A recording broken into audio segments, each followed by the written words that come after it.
नमस्कार मित्रांनो, मी अविनाश चौरे मराठी कट्टावरती पुन्हा एकदा तुमचं स्वागत करतो. नागपूर महानगरपालिकेमध्ये या विविध पदांची या ठिकाणी भरती निघलेली आहे. त्यांची शैक्षणिक अर्हता काय असेल, त्याची फीस किती राहणार आहे, त्याला अनुभव काय पाहिजे, या ठिकाणी मी सर्व सांगणार आहे आणि महत्त्वपूर्ण बदल सुद्धा झालेले आहेत काही त्या ठिकाणी तुम्हाला सांगणार आहे. व्हिडिओ शेवटपर्यंत बघा, स्किप करू नका. चला तर स्टार्ट करूया.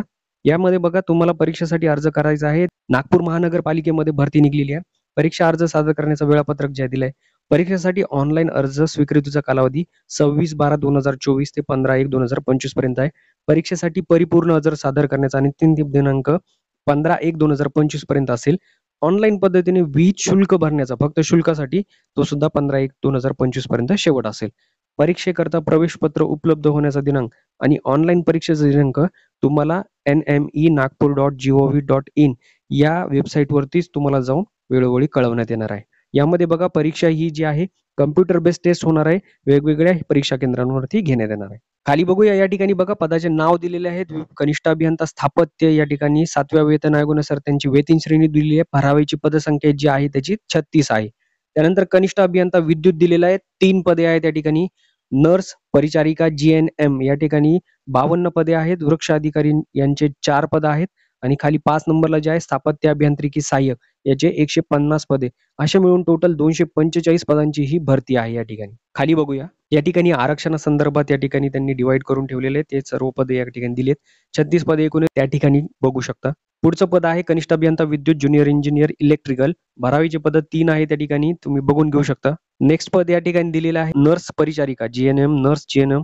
भरावीचे रिक्त पद 52 आहे टोटल. बऱ्याच जागा आहे त्या ठिकाणी. सर्वसाधारण मध्ये सुद्धा बऱ्याच जागा ठेवलेल्या आहेत. राखीव अराखीव असेल. तुम्ही या ठिकाणी स्टॉप करून व्यवस्थितरित्या तुम्ही तुमचं बघून घ्या. स्थापत्य अभियांत्रिकी सहाय्यक, सिव्हिल इंजिनियर असिस्टंट. भरावीची रिक्त पदे 150 आहे त्या ठिकाणी. सिव्हिल मध्ये जर तुमचं इंजिनिअरिंग झालं असेल तर हे तुमच्यासाठी पद आहेत. 150 पद खूप आहेत या ठिकाणी. तुम्ही तुमचं समांतर आरक्षणाबाबत तपशील जाणून या ठिकाणी पदे या ठिकाणी बघू शकता. नंतर आहे या ठिकाणी वृक्ष अधिकारी, ट्री ऑफिसर 4 पदे आहेत. त्याचाही या ठिकाणी तपशील दिलेला आहे. या ठिकाणी आता आपण पदनिहाय आवश्यक शैक्षणिक पात्रता बघणार आहोत पदानुसार. या ठिकाणी पहिला आहे कनिष्ठ अभियंता स्थापत्य, मान्यता प्राप्त विद्यापीठातील AICTE द्वारा मान्यता प्राप्त स्थापत्य अभियांत्रिकी शाखेतील किमान पदवी पाहिजे बघा. म्हणजे तुमची डिग्री कंप्लीट पाहिजे, परीक्षा उत्तीर्ण किंवा समकक्ष अर्हताधारक. कनिष्ठ अभियंता विद्युतसाठी मान्यता प्राप्त विद्यापीठाची AICTE द्वारा मान्यता प्राप्त किमान विद्युत अभियांत्रिकी इलेक्ट्रॉनिक्स शाखेची पदवी किंवा समकक्ष अर्हताधारक पाहिजे. बघा या ठिकाणी दिलंय कनिष्ठ अभियंता विद्युत मध्ये विद्युत अभियांत्रिकी चालेल, त्यासोबत इलेक्ट्रॉनिक्स शाखेची पदवी सुद्धा असेल तरी तो या ठिकाणी फॉर्म भरू शकतो. थर्ड आहे या ठिकाणी स्थापत्य अभियांत्रिकी सहाय्यक, मान्यता प्राप्त विद्यापीठातील AICTE द्वारा मान्यता प्राप्त किमान स्थापत्य अभियांत्रिकी शाखेतील पदविका धारण केलेली असावी. या ठिकाणी बघा डिप्लोमा होल्डर, सिव्हिल मध्ये ज्यांचा पॉलिटेक्निक किंवा डिप्लोमा झालेला आहे ते या स्थापत्य अभियांत्रिकी सहाय्यकासाठी पात्र आहेत. नर्स परिचारिका GNM बघा HSC, ठीक आहे. HSC मध्ये नंतर जी GNM अभ्यासक्रम पूर्ण ट्रेड नर्स आहे, नर्सिंग काउन्सिल ऑफ महाराष्ट्राचं सुद्धा रजिस्ट्रेशन पाहिजे. नंतर बघा वृक्ष अधिकारी दिलेले आहे, मान्यता प्राप्त कृषी विद्यापीठाची BSc ची हॉर्टिकल्चर, ऍग्रिकल्चर, बॉटनी, फॉरेस्ट्री पदवी, मान्यता प्राप्त विद्यापीठाची वनस्पती शास्त्रातील पदवी, परीक्षा उत्तीर्ण पाहिजे म्हणजे ग्रॅज्युएशन पाहिजे. अनुभव बघा उद्यान, किसान, देखभाल, संरक्षण व संवर्धन, रोपवाटिका व्यवस्थापन क्षेत्रातील कामाचा 5 वर्षाचा अनुभव असल्याचं प्राधान्य दिलंय. खाली बघा या ठिकाणी वयोमर्यादेबाबत निकष दर्शवण्यात तक्ता दिलेला आहे. वयोमर्यादा गणनेचा जो दिनांक आहे तो 15/1/2025 पर्यंत आहे. किमान वयोमर्यादा सर्व पदांकरता 18 वर्ष राहणार आहे आणि मॅक्सिमम किती राहणार आहे? अराखीवसाठी 38 आहे, मागासवर्गीयासाठी 43, माजी सैनिकांसाठी या ठिकाणी बघा 55 वर्षापर्यंत इतकी राहणार आहे. ठीक आहे. अराखीव मध्ये 38 आणि मागासवर्गीयासाठी 43. तसेच दिव्यांग असतील तर 45 वर्षापर्यंत आहे. प्रावीण्य प्राप्त खेळाडू, वेगवेगळ्या खेळाडू असतील तर 43 वर्षापर्यंत आहे. दिव्यांग व्यक्ती उमेदवार असेल तर 45, प्रकल्पग्रस्त, भूकंपग्रस्त 45, पदवीधर, पदवीधारक, अंशकालीन उमेदवार असेल तर 55. यामध्ये तुमच्याकडे काही प्रमाणात संगणक बाबतीचं जे आहे तुम्हाला नॉलेज असलं पाहिजे. म्हणजे तुमचा MSc झाला असेल किंवा इतर समकक्ष तुम्ही एखादा कोर्स केला असेल तर तो पाहिजे.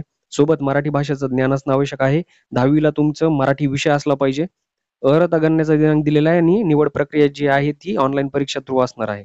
या ठिकाणी बघा परीक्षेचं स्वरूप दिलेलं आहे, आपण बघून घेऊया. पदानुसार या ठिकाणी परीक्षेचं स्वरूप आहे. पहिलं पद बघा कनिष्ठ अभियंता स्थापत्य आहे. विषय काय दिलेले आहेत? मराठी, इंग्रजी, बौद्धिक चाचणी, सामान्य ज्ञान आणि तांत्रिक. या ठिकाणी बघा मराठी, इंग्रजी, बौद्धिक चाचणी, सामान्य ज्ञानासाठी 15 प्रश्न असणार आहेत आणि तांत्रिकसाठी म्हणजे तुम्ही सिव्हिलमध्ये केलेला असेल किंवा इलेक्ट्रिकलमध्ये केलेला असेल, डिप्लोमा डिग्री त्या रिलेटेड तुम्हाला 40 क्वेश्चन असणार आहेत. पुढे बघा त्यांचा दर्जा दिलेला आहे प्रश्नांचा. उच्च माध्यमिक शाळा 12वी पास सारखे तुम्हाला मराठी, इंग्रजीचे क्वेश्चन असतील. पदवीच्या हिशोबाने तुम्हाला बौद्धिक चाचणी, सामान्य ज्ञानाचे क्वेश्चन असतील आणि तांत्रिक विषय हा तुमच्या ब्रँचशी रिलेटेड असेल. मराठी आणि इंग्लिश हे 2 माध्यम असतील परीक्षेसाठी. प्रश्न संख्या या ठिकाणी बघा 60 असेल आणि 40 असेल. असे प्रत्येक प्रश्नाला 2 गुण म्हणजे टोटल 200 गुण या ठिकाणी दिलेले आहेत. तर प्रत्येकाचा क्रायटेरिया हा सेम आहे. कनिष्ठ अभियंता विद्युत असेल, नर्स परिचारिका असेल, त्यानंतर खाली स्थापत्य अभियांत्रिकी सहाय्यक असेल किंवा वृक्ष अधिकारी असेल. याच्यामध्ये मराठी, इंग्रजी, बौद्धिक चाचणी, सामान्य ज्ञान, तांत्रिक हे सगळं सारखं दिलेलं आहे. 200 प्रश्नांची या ठिकाणी तुम्हाला गुणांची परीक्षा असेल. परीक्षा ही कॉम्प्युटर बेस्ड टेस्टमध्ये घेणार आहे म्हणजे ऑनलाईन परीक्षा असेल. या ठिकाणी तुम्हाला नाही का खाली त्या वेबसाईटवरती जे दिलेलं आहे त्याच्यावर जाऊन तुम्हाला फॉर्म भरायचा आहे.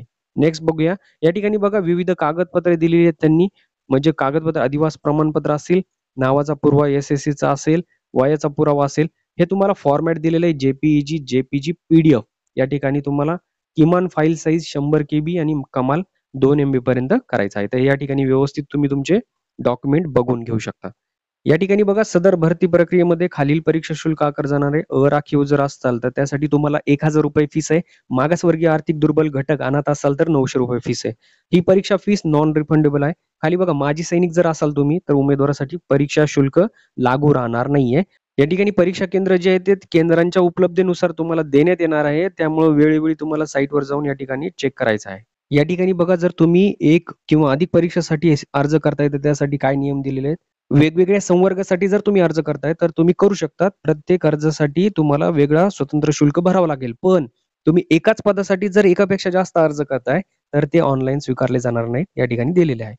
जर या व्यतिरिक्त तुम्हाला अजून काही माहिती पाहिजे असेल तर या ठिकाणी हेल्प डेस्क नंबर दिला आहे. त्यांनी दूरध्वनी क्रमांक सुद्धा दिलेला आहे. सोमवार ते शनिवार या दिवसामध्ये सकाळी 10 वाजता ते संध्याकाळी 6 वाजेपर्यंत या ठिकाणी ते मदत करू शकतात. तर अशा प्रकारे तुम्हाला या ठिकाणी वेबसाईटवर जाऊन व्यवस्थितरित्या फॉर्म भरायचा आहे. या ठिकाणी चॅनलवर नवीन असेल तर चॅनलला सबस्क्राईब करून घ्या, लाईक करा आणि गरजू विद्यार्थ्यांपर्यंत शेअर करा. भेटूया पुढच्या व्हिडिओमध्ये. तोपर्यंत जय हिंद, जय महाराष्ट्र.